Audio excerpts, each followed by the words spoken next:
One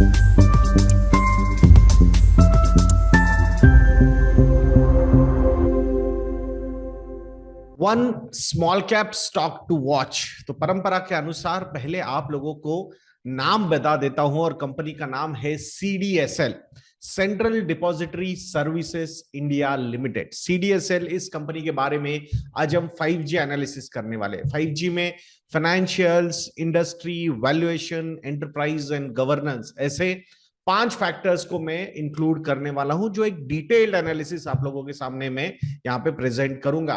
तो पहले enterprise के साथ शुरू करते हैं। तो एंटरप्राइज जो है ये, इसके मोड्स क्या क्या है इसके बारे में पहले समझेंगे। तो वो 4 मोड्स लेके ये कंपनी अभी काम कर रही है, ऐसा नजर आ रहा है।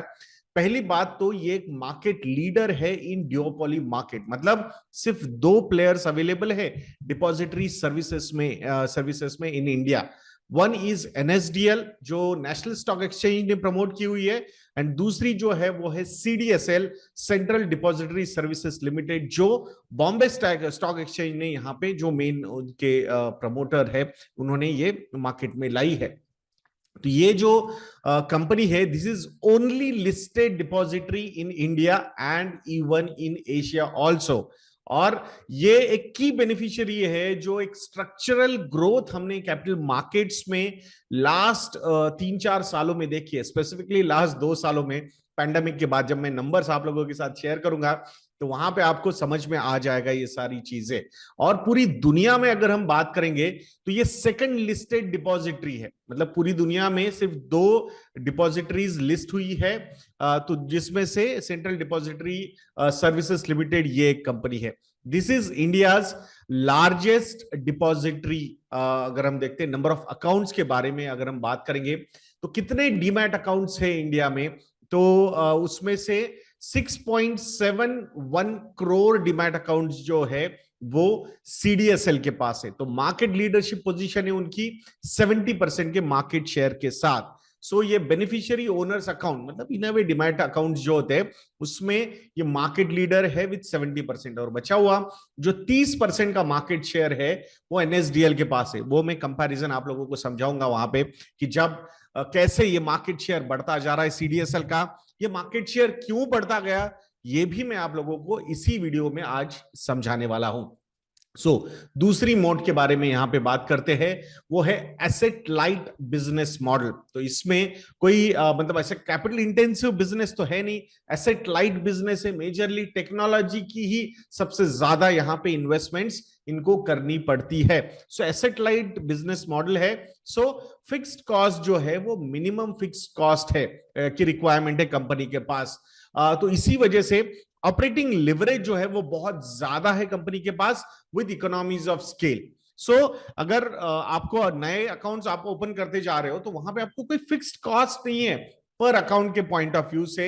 सो इन अ वे जो प्रॉफिट्स है, अगर वो प्रॉफिट्स बढ़ते जाएंगे, कंपनी के earnings before interest and tax बढ़ता जाएगा, ईबीआईटी और नेट इनकम अगर बढ़ते जाएंगे, so return on equity and return on net profit and return on equity, ये जो चीजें है वो वहां पे बढ़ती ही जाएगी।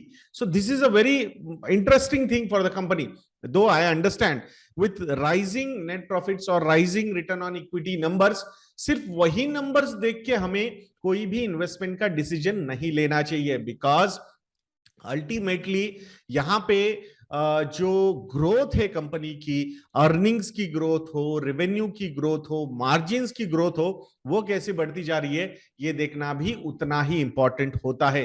करंटली जो ऑपरेटिंग मार्जिन है कंपनी की, वो बहुत स्ट्रांग है। FY22 फाइनेंशियल ईयर 22 में 66% का ऑपरेटिंग मार्जिन कंपनी ने यहां पे रिपोर्ट किया है। सो ये जो एसेट लाइट मॉडल है कंपनी का, ये भी एक बहुत बड़ा मोड कंपनी के पास अवेलेबल है। Now the third mode, which is diversified revenue system. अलग अलग जगह से कंपनी को रेवेन्यू आता है, मतलब अलग अलग पाइपलाइंस है, अलग अलग सेगमेंट्स है कंपनी के, जहां से कंपनी को बिजनेस आता है। जैसे कि एनुअल इश्योर चार्जेस जो है, एन्युटी काइंड ऑफ बिजनेस है ये, यहां से पैसे आते हैं। Transaction charges, definitely it is dependent on the market movement और एंथुजियाज्म इन मार्केट, सो वो ट्रांजैक्शन चार्जेस आते हैं। प्लस तीसरी स्ट्रीम है IPO and corporate activity charges, वहां से भी पैसा आता है। ये भी थोड़ा सा, मतलब एटलीस्ट आईपीओ वाला जो है वो मार्केट लिंक्ड है, बिकॉज जब यूफोरिया होता है मार्केट में, एक बुल मार्केट होता है, at that point of view थोड़ा सा ज्यादा इनकम यहां से आता है। फोर्थ रिवेन्यू स्ट्रीम है ऑनलाइन डेटा चार्जेस, जैसे जो सब्सिडरीज है सीडीएसएल वेंचर्स, वहां से ये पैसा आता है। एंड अदर सेगमेंट्स में account maintenance charges, e voting charges, e cash जो स्टेटमेंट्स आपको आते हैं उसके भी चार्जेस कंपनी लेती है। तो डेफिनेटली एक डाइवर्सिफाइड रेवेन्यू स्ट्रीम कंपनी के पास अवेलेबल है।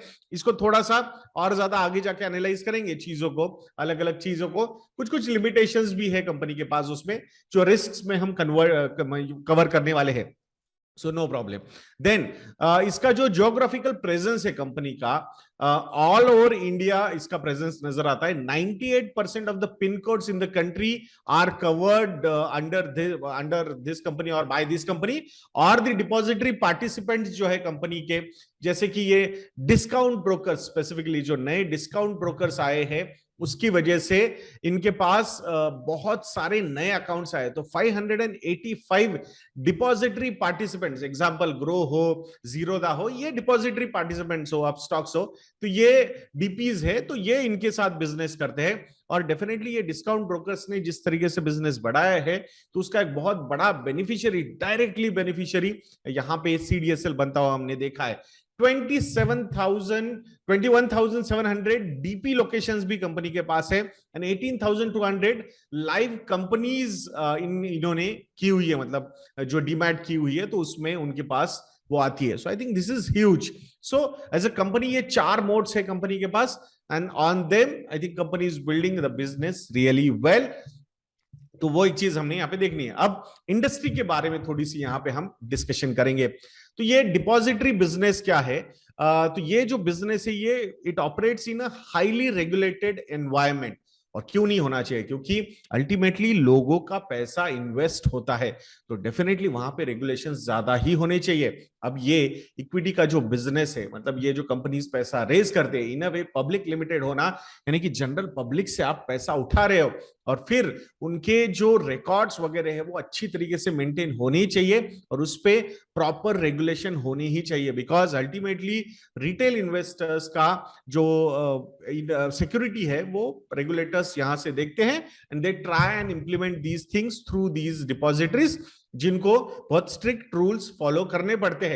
अब ये हाईली रेगुलेटेड एनवायरनमेंट में काम करते हैं, एंड दैट्स व्हाई यहाँ पे एंट्री बैरियर्स जो है वो भी बहुत ज्यादा है। सिर्फ 2 ही प्लेयर्स है, और वो दोनों प्लेयर्स जो है वो स्टॉक एक्सचेंजेस ने यहाँ पे लाए हुए हैं। सो आई थिंक वो भी एक चीज हमने आपने यहाँ पे देखनी चाहिए। सो एंट्री बैरियर्स ज्यादा है, एंड दैट्स व्हाई जो अर्निंग विजिबिलिटी है कंपनी की वो बहुत ही बढ़िया नजर आती है। ग्रोथ के बारे में बाद में बात करेंगे, definitely opportunities are there, there is no doubt, but in last 2 years थोड़ा सा यूफोरिया भी क्रिएट हुआ था इस पर्टिकुलर बिजनेस के रिलेटेड, तो उसके बारे में भी हम थोड़ी सी बात करने वाले हैं।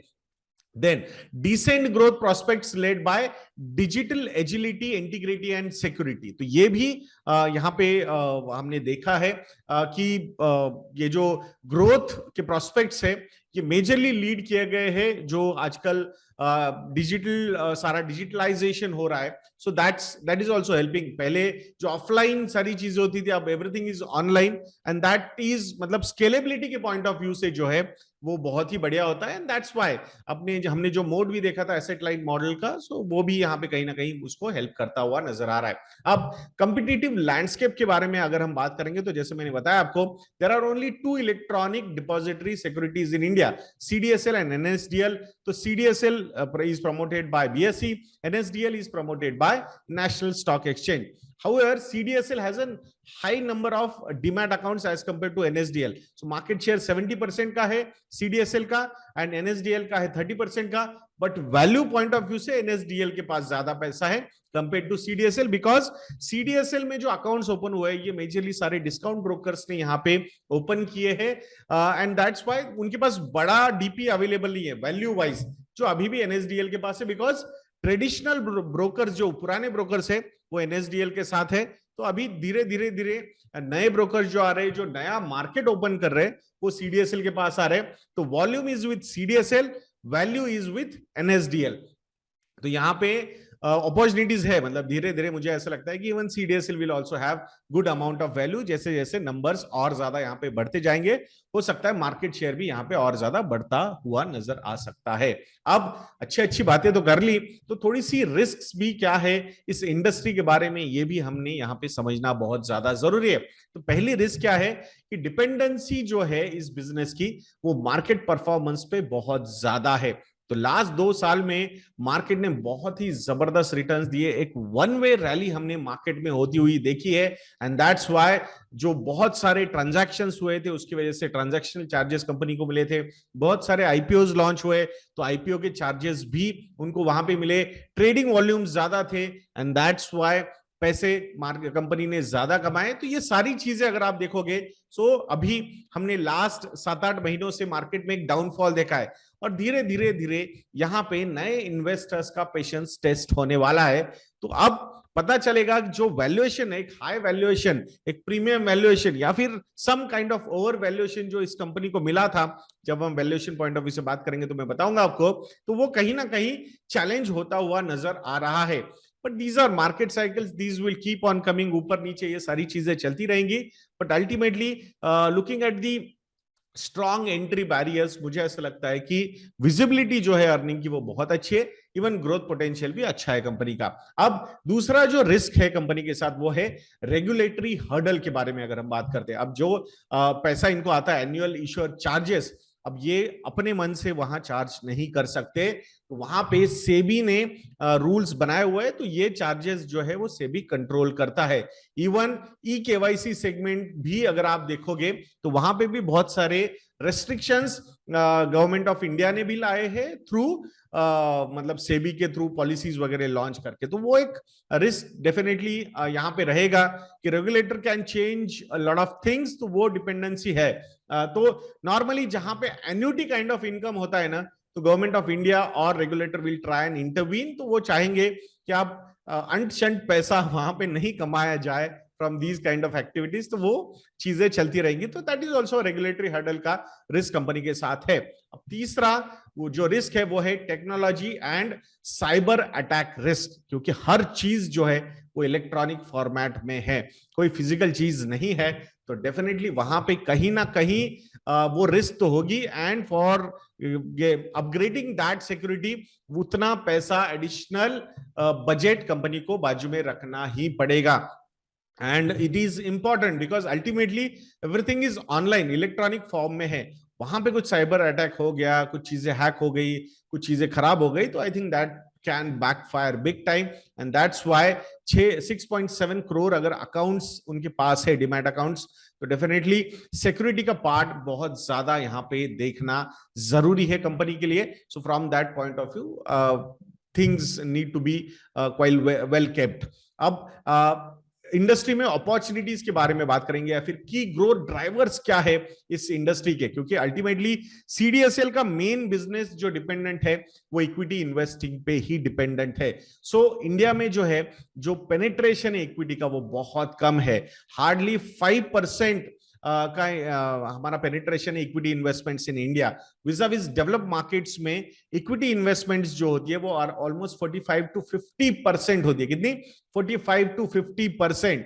तो यहां मतलब 100 रुपए में से 45-50 रुपए डेवलप मार्केट में इक्विटी में जाता है, विज़ इंडिया में 100 रुपए में से सिर्फ 5 रुपए जाता है। तो ये भी चीज समझनी होगी। देन बट लास्ट 8 सालों में सिंस 2014 एक ट्रेंड चेंज होता हुआ हमने देखा है। 2014 में फिजिकल एसेट्स का जो कंट्रीब्यूशन था वो 72% था in Indian total house holds की अगर हम बात करते हैं, बट वहां पे अभी 72% फिजिकल एसेट्स एंड 28% जो थे वो फाइनेंशियल एसेट्स थे। बट यही पैटर्न 8 सालों में बहुत ज्यादा चेंज हो गया है। So from 72% physical assets have gone down to 64% and financial savings या फिर assets जो है वो 28% से 36% तक ऊपर आए हैं। सो बट ये फाइनेंशियल एसेट्स है, तो इसमें जरूरी नहीं है कि सब कुछ इक्विटी में आ रहा है। फाइनेंशियल एसेट्स में आपके पीएफ आता है, ईपीएफ आता है, पीपीएफ आता है, एलआईसी पॉलिसीज आते हैं, जो भी फाइनेंशियल इंस्ट्रूमेंट्स है वो फाइनेंशियल एसेट्स में आएंगे। डेफिनेटली इक्विटी का भी परसेंटेज यहां पे बढ़ा है, there is no doubt, because in March 2014 जो इक्विटी का परसेंटेज था as a in percentage in household assets, that was hardly 2.2%. So from 2.2% currently it is at 4.8%, यानी कि approximately 5%. So that particular allocation has grown by more than 100% or even 125-30% तक वो बढ़ा है। So which is a positive sign, there is no doubt about that. So ये भी एक चीज हमने यहाँ पे देखनी है। तो धीरे धीरे जैसे जैसे इक्विटी का पार्टिसिपेशन बढ़ेगा तो ऑटोमेटिकली आई थिंक वॉल्यूम्स बढ़ेंगे, ट्रांजैक्शन वॉल्यूम बढ़ेंगे, तो कंपनी के लिए, इस इंडस्ट्री के लिए काफी अच्छी चीज हो सकती है। प्लस जो फाइनेंशियल लिटरेसी है वो बहुत ज्यादा बढ़ रही है, अवेयरनेस अबाउट इक्विटी जो है वो बहुत ज्यादा बढ़ रहा है। सो फाइनेंशियलाइजेशन ऑफ सेविंग्स भी हमने बहुत ज्यादा देखा है। डिमोनेटाइजेशन के बाद ये भी एक एंगल बहुत बढ़िया तरीके से डेवलप हुआ है। अगर सीडीएसएल के बारे में बात करेंगे तो एमसीए की जो गाइडलाइंस है, जहां पे बोला है कि कोई भी अनलिस्टेड कंपनी में कुछ भी अगर आपको ट्रांजैक्शन करना है तो वो कंपनी के शेयर्स जो है वो डीमैटेरियलाइज होना बहुत ज्यादा जरूरी है। So out of 80,000 unlisted companies in India, सिर्फ अराउंड 11,000 जो अनलिस्टेड कंपनीज है उन्होंने अपने शेयर्स को डीमैटेरियलाइज किया हुआ है। तो अभी भी 69,000 कंपनीज बची है जिनको अपने कंपनी के शेयर्स डीमैटेरियलाइज करने पड़ेंगे। तो ये नंबर और ज्यादा यहां से बढ़ सकता है। तो अपॉर्चुनिटी जो है इस कंपनी को, इस इंडस्ट्री को बहुत ही बढ़िया नजर आ रही है। अब total number of demat accounts के बारे में हम बात करेंगे कि कैसे, कितने नंबर ऑफ अकाउंट्स ओपन होते थे। सो FY11 में सिर्फ 3 लाख डीमैट अकाउंट्स ओपन होते थे, उस साल में हुए थे। देन FY13 में 10 लाख डीमैट अकाउंट्स ओपन हुए, FY17 में 30 लाख डीमैट अकाउंट्स ओपन हुए और FY20 में 49 लाख डीमैट अकाउंट्स ओपन हुए। धीरे धीरे ये ट्रेंड ऊपर जा रहा था। सो इन 9 years from 3 lakh per annum to 49 lakh per annum. But major खेल जो हुआ है ना वो लास्ट 2 सालों में हुआ है, FY21 and FY22। So FY21 में 1.42 करोड़ नए डीमैट अकाउंट्स ओपन हुए हैं एंड FY22 में 3.46 करोड़ नए डीमैट अकाउंट्स ओपन हुए हैं। तो आप समझ रहे हो कि ये पेनिट्रेशन कितना ज्यादा बढ़ रहा है। जो पेनिट्रेशन बढ़ा है उसका डायरेक्ट बेनिफिशियरी अगर कोई यहां पे नजर आता है, फिर वो जीरोधा का अकाउंट हो या फिर ग्रो का अकाउंट हो, अपस्टॉक्स का अकाउंट हो, आई थिंक डायरेक्ट बेनिफिशियरी अगर यहां पे कोई बन रहा है तो वो सीडीएसएल बनता हुआ हमें नजर आ रहा है। FY20 में 4 lakh account per month open किए जाते थे, FY21 में 12 लाख और FY22 में 26 लाख नए डीमैट अकाउंट्स ओपन हुए हैं। सो क्यूमुलेटिव डीमैट अकाउंट जो है इन मार्च 2019 they were at 3.6 crore, but now the cumulative demat accounts in India are 8 crore 97 lakh। कितने? 8 crore 97 lakh, जिसमें CDSL का जो मार्केट शेयर है वो 70% का है, 6.3 करोड़, एंड NSDL का जो मार्केट शेयर है वो 30% का है, विच इज 2.67 करोड़। अब फाइनेंशियल्स पे आते हैं, फाइनेंशियल्स देखेंगे क्योंकि ultimately this is what is more important ना, कि भाई ठीक है सब बढ़िया है बट कंपनी पैसा बना रही है क्या, सो वो भी देखना जरूरी है। तो अगर लास्ट 5 सालों में रेवेन्यू की ग्रोथ हम कंपनी में देखेंगे तो CAGR 30% से यहां पे ग्रो हुआ है। कितना? 30% से यहां पे CAGR ग्रोथ हुई है इन रेवेन्यूज। 146 करोड़ रुपीज से 551 करोड़ रुपीज तक ये रेवेन्यू यहां पे बढ़ा है।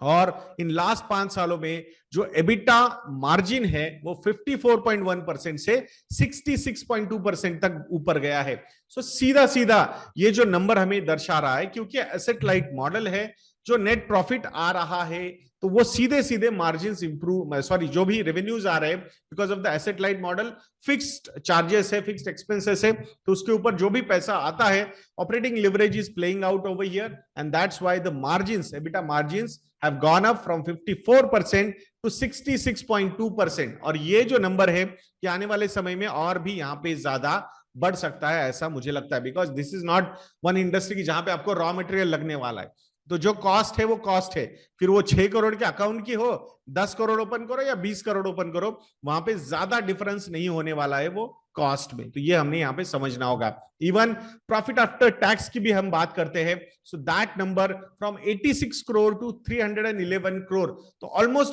4 टाइम्स ये प्रॉफिट, नेट प्रॉफिट बढ़ा है इन लास्ट 5 ईयर्स। तो ये भी नंबर हमने यहाँ पे देखना बहुत ज्यादा जरूरी है। तो आई थिंक एक सेकुलर ग्रोथ ट्रेंड में हमने ये फाइनेंशियल्स देखे, रिटर्न ऑन इक्विटी हो या फिर रिटर्न ऑन कैपिटल एम्प्लॉयड हो, दोनों नंबर्स बहुत ही स्ट्रांगली यहाँ पे डेवलप हो रहे हैं, बिकॉज जो बेस है आपका वो तो फिक्स्ड है, उसमें ज्यादा चेंजेस नहीं है, you are not taking any debt or something like that, so that's why जो भी राइजिंग प्रॉफिट्स है, फिर वो ऑपरेटिंग प्रॉफिट हो या फिर नेट प्रॉफिट हो, these numbers are taking the ROE and ROCs to the next level. So current FY22 जो ROCE है वो 41.9% का है एंड ROE जो है वो 31.6% का है।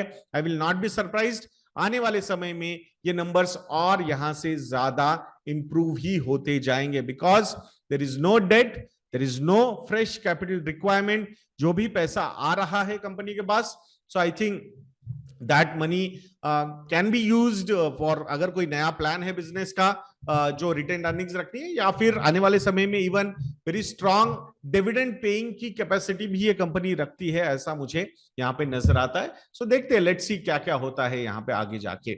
बाकी थोड़ा सा मार्केट शेयर की अगर हम बात करते हैं, सो करंटली जैसे हमने बताया आपको कि ऑलमोस्ट 70% मार्केट शेयर कंपनी के पास है, 30% NSDL के पास है, बट इंक्रीमेंटल मार्केट शेयर का ट्रेंड देखना भी बहुत ज्यादा जरूरी है।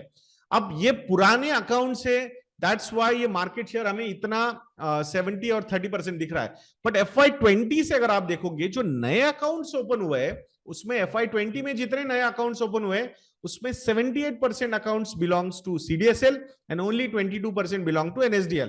इन FY21 86% accounts belong to CDSL and only 14% to NSDL। Even FY22 में भी यही ट्रेंड हमने यहाँ पे होता हुआ देखा है। सो ये इंक्रीमेंटल मार्केट शेयर का जो ट्रेंड है वो हमें दर्शा रहा है कि आने वाले समय में जो एक्चुअल मतलब ओवरऑल मार्केट शेयर रहेगा CDSL का, I think that will go towards 80 even 85% also.